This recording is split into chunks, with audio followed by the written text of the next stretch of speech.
नमस्कार, राज की बात में आपका स्वागत है। सुप्रीम कोर्ट अब लक्ष्मण रेखा को लांघ चुका है और उसमें सबसे बड़ी भूमिका जो दिखाई पड़ रही है वो है सीजेआई चंद्रचूड़ की। सीजेआई चंद्रचूड़ ने जिस तरीके से अलग अलग मामलों में सरकार के खिलाफ टिप्पणी की है, व्यवस्था के खिलाफ टिप्पणी की है, एक तरीके से प्रधानमंत्री नरेंद्र मोदी का अपमान किया है, उसके बाद तो सरकार में इस बात की चर्चा है कि अब सीजेआई के खिलाफ कोई कार्रवाई की जानी चाहिए, चाहे सामान्य स्तर पर ही सही, प्राइवेट मेंबर के तौर पर ही, कोई सांसद ही सही, लेकिन इनके खिलाफ एक महाभियोग लाया जाना चाहिए ताकि इनको भी ऐसा लगे कि सुप्रीम कोर्ट और संसद ये दो महत्वपूर्ण संस्थानें अगर है तो सिर्फ सुप्रीम कोर्ट की सुपरमेसी नहीं हो सकती, संसद में भी इनका इलाज किया जा सकता है। कम से कम महाभियोग प्रस्ताव आए, इस पर इन्वेस्टिगेशन हो, चर्चा हो और उसके बाद लोग जो कि सांसद हैं सरकार की तरफ से या विपक्ष की तरफ से अपनी अपनी बात कह सकें कि सुप्रीम कोर्ट का दायरा क्या है।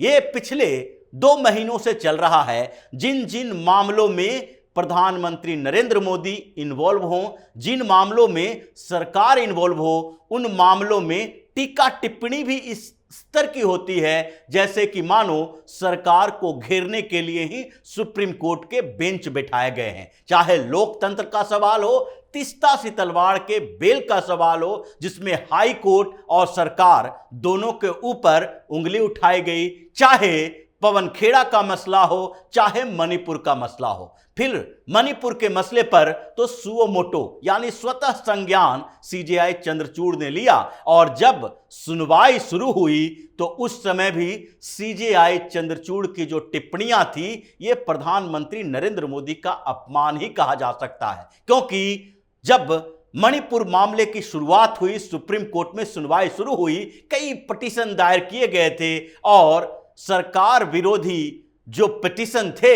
उसके पैरवी कर रहे थे कपिल सिब्बल। कपिल सिब्बल ने जो बातें कही मणिपुर को लेकर और उस वीडियो को लेकर, वो तो अपने स्तर पर देखा जाए तो अपोजिशन की एक स्ट्रेटजी थी, रणनीति थी, एजेंडा था कि किस तरीके से मणिपुर में लगातार हिंसा चल रही है और सरकार कुछ नहीं कर रही है, जबकि सरकार ने पूरी रिपोर्ट बताई है कि कितने एफआईआर हुए हैं, 6000 के करीब एफआईआर दर्ज किए गए हैं, कितने लोगों को गिरफ्तार किया गया है, किस तरह के पारा मिलिट्री फोर्सेस का इस्तेमाल किया जा रहा है, वहां पर जो कमांडो हैं मणिपुर पुलिस के उनका भी इस्तेमाल किया जा रहा है। 2 ग्रुप मैतेई और कुकी दोनों ग्रुप के लीडरों से बातचीत की जा रही है। केंद्रीय गृह मंत्री ने कई बार कई दौर की मुलाकातें की है और जो कंडीशन पहले थे वो कंडीशन अब नहीं है। बहुत कुछ सुधार हुआ है, लेकिन जब 2 समुदाय के बीच जंग की स्थिति है, एथनिक वार चल रहा है, तो इसका समाधान 2 दिन 4 दिन में नहीं हो सकता। अगर ऐसी स्थिति होती तो 70 साल तक कांग्रेस की सरकारों के समय भी जम्मू कश्मीर की स्थिति क्यों नहीं कंट्रोल में आई? जम्मू कश्मीर में पत्थरबाजी, आतंकी हमले हमेशा क्यों होते रहे? लाखों कश्मीरी हिंदुओं को घाटी क्यों छोड़ना पड़ गया? ये सारी बातें सरकार के स्तर पर कही गई कि मणिपुर में जो संकट की स्थिति है उससे निपटने के लिए सरकार भरपूर प्रयास कर रही है। कपिल सिब्बल अपनी बात पर अड़े हुए थे, लेकिन इस बीच जो सीजेआई चंद्रचूड़ की टिप्पणियां थी वो पूरी तरीके से एक तरफा टिप्पणी थी, क्योंकि सीजेआई चंद्रचूड़ 2 बातों के लिए कह रहे हैं कि यहां पर स्वतंत्र जांच होनी चाहिए, चाहे कोर्ट के यानी सुप्रीम कोर्ट के पूर्व न्यायाधीश के हवाले से जिसका मुद्दा अपोजिशन पार्टी ने उठाया था, या एसआईटी जिसका निरीक्षण सुप्रीम कोर्ट की तरफ से की जाए, यह स्वतंत्र जांच। हालांकि उन्होंने यह भी कहा कि इसमें कोई शक नहीं है कि जो काम करना है सरकार को ही करना है, लेकिन निरीक्षण हम करेंगे। और दूसरी बात, निरीक्षण के अलावा उन्होंने यह भी कहा कि सरकार को हमें संतुष्ट करना पड़ेगा कि वहां जो आप काम कर रहे हैं उससे सुप्रीम कोर्ट संतुष्ट हो। यानी कि सरकार की संतुष्टि जनता के लिए जरूरी नहीं है। सरकार जनता की संतुष्टि के लिए काम न करे, मणिपुर के लोगों की संतुष्टि के लिए काम न करे, मणिपुर में जो स्थितियां बदली है उसको शांत करने के लिए काम न करे, बल्कि काम इस बात के लिए करे कि सीजेआई को कैसे सेटिस्फाई करना है। सीजेआई खुश हैं तो वो सुओ मोटो नहीं लेंगे, क्योंकि सीजेआई खुश नहीं है तभी सुओ मोटो लिया जा रहा है। और यही बात सुप्रीम कोर्ट में दोबारा उठी, जिससे यह क्लियर हो जाता है कि आखिरकार सीजेआई चंद्रचूड़ का इरादा क्या है। क्योंकि एक तरफ मणिपुर पर बातचीत चल रही थी और सुनवाई के दौरान उन्होंने 2-3 ऐसी टिप्पणियां की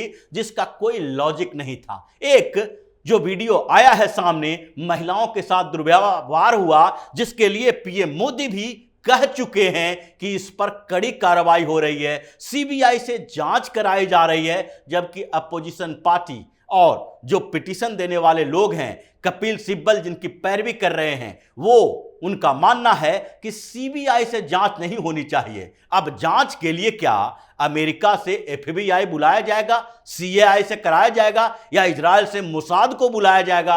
अगर हिंदुस्तान की सरकार के पास कुछ एजेंसियां हैं जो जांच करती रही है, कांग्रेस की सरकार हो, संयुक्त मोर्चा की सरकार हो, या फिर भारतीय जनता पार्टी की सरकार हो, एनडीए की सरकार हो, हर सरकारों में जांच यही सीबीआई, एनआईए, ईडी, यही केंद्रीय एजेंसियां अलग अलग मामलों की करती है। और जब ऐसे मामले हुए हैं तो उसकी जांच तो सीबीआई ही करेगी। लेकिन इनको पता है कि सुप्रीम कोर्ट हमारी बातों को ज्यादा तवज्जो देगा, इसलिए ये मांग करते हैं सीबीआई से जांच नहीं होनी चाहिए, जांच तो कहीं और से होनी चाहिए। यानी सुप्रीम कोर्ट के निरीक्षण में कोई रिटायर्ड जज हो जो कि इन्हीं के इशारों पर काम करने वाले हो, जो अपने हजारों पन्नों के रिपोर्ट में सिर्फ सरकार के ऊपर निशाना साधे, सरकार की कमियां गिनाएं, समाधान की कोशिश न करें। अभी तक जितने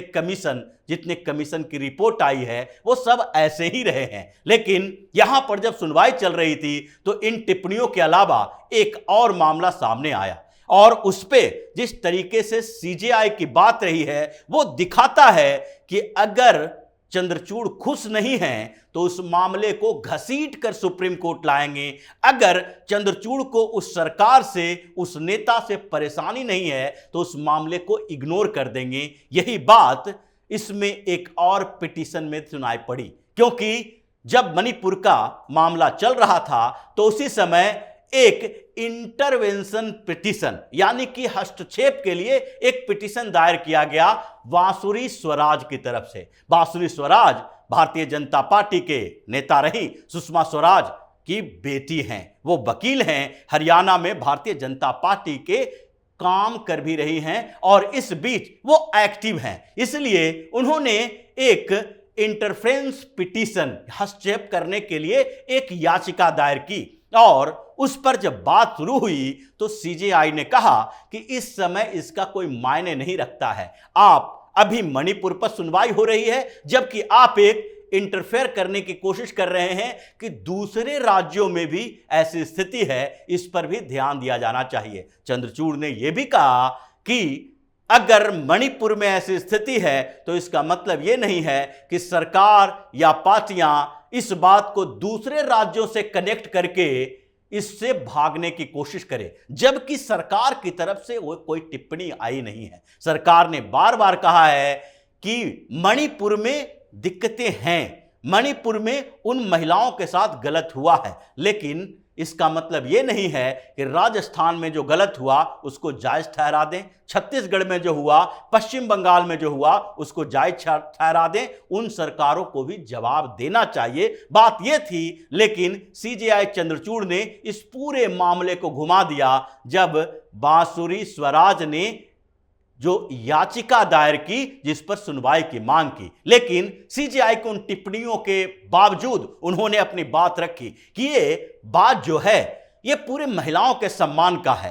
केरल, राजस्थान, पश्चिम बंगाल और छत्तीसगढ़, ये कुछ स्टेट हैं जहां का एक एक उदाहरण आपके सामने रखते हैं। और इसलिए उन्होंने पहला उदाहरण ही पश्चिम बंगाल का रखा कि जिस मामले पर अभी सुनवाई हो रही है, महिलाओं के सम्मान की रक्षा की बात की जा रही है, उस वीडियो की बात की जा रही है और उसी पर विपक्ष भी हंगामा कर रहा है, सुप्रीम कोर्ट ने भी सुओ मोटो लिया है। लेकिन ऐसे ही एक सिमिलर मामला पश्चिम बंगाल का है और वो भी पंचायत चुनाव के समय में। पंचायत चुनाव में जो बदले की भावना चल रही थी, उसमें एक महिला को न्यूड करके परेड करवाया गया और उसके खिलाफ अभी तक एफआईआर तक दायर नहीं किया गया है, जबकि वो भी वीडियो सामने हैं, वो आप देख सकते हैं। और ये मामला कोई सामान्य नहीं है। पश्चिम बंगाल में वायलेंस की बात जो चल रही है वो सरकार के रिकॉर्ड में है।